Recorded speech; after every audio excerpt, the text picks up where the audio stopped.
I'm joined by Congresswoman Mary Miller. Good morning, Congresswoman. Well, good morning. A couple things just to talk about.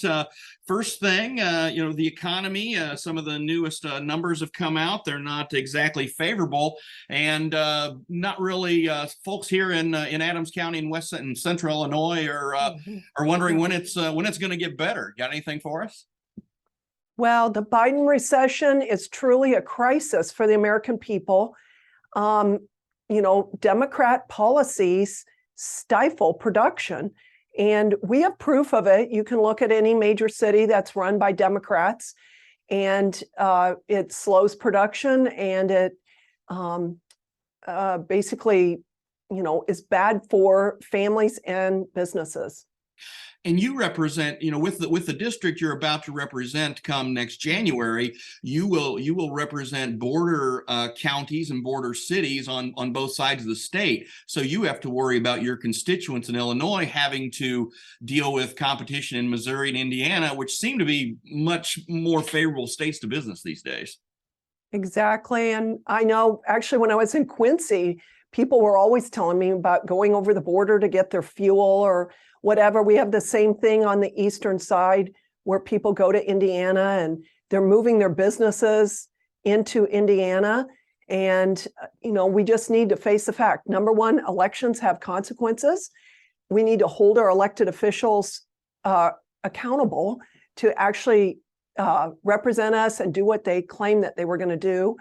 And we need to recognize the fact that Democrat policies stifle production, and even their tax and spend policies it's a hardship on families and small businesses. One of the things that we've heard coming out of the Senate is the latest plan that apparently Leader Schumer was able to finally give Joe Manchin what he wanted. Has the House gotten a look at any of that yet? No, we haven't, but I have heard about it, and I'm hoping that it's not as bad as what I've heard, but it's going to be another major spending package, and it's just fuel on the inflation fire.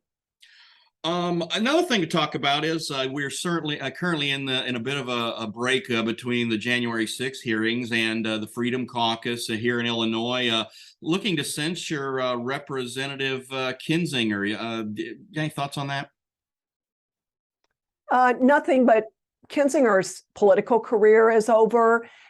He's a fraud. He claims to be a conservative. He actually has a 40% conservative voting record. As he has been pursuing his career at MSNBC, his voting record has gotten worse, and we'll be glad to be rid of him. So the next round of hearings, really, they don't impact anything that you're currently working on then? No, except that, it's a continued attack on President Trump and the America First agenda. The American people miss President Trump and the America First agenda. We are living through what America Last is, and it's been painful. And I think that the proof will be at the polls. The people I represent in Illinois 15, we're not generally woke, but we are awake, and we're paying attention to what's being done to dismantle our great economy, energy independence, all the things that President Trump built up and we were able to enjoy. Of course, you do still have a general election to worry about. Your challenger here from Quincy, Paul Lang, he's run for a few offices in the past. I haven't seen that he's generated a lot of traction yet. And of course, you did win a very convincing, get a very convincing primary win. But you've already said you were in Quincy a lot in the primary, and you won Adams County convincingly. I think that was the key to your victory. And I think that looking at that, you've pretty much made it that you're really going to plant your flag in Quincy for the 15th district. Yes, it's a big district, and I'm hoping to put an office in Quincy.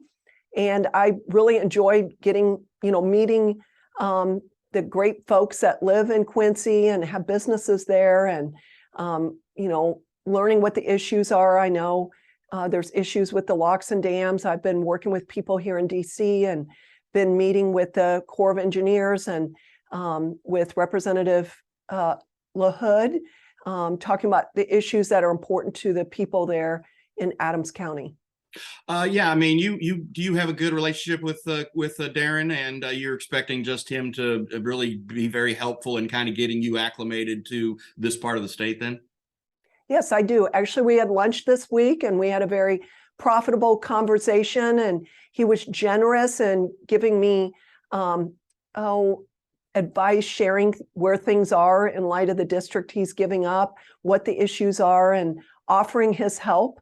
And I think he's like me. He wants to serve the people in Illinois and in our districts. And our country is in a way hanging in the balance in light of our ability to continue to be free and productive Americans. What we've enjoyed for generations, we want to be able to hold on to.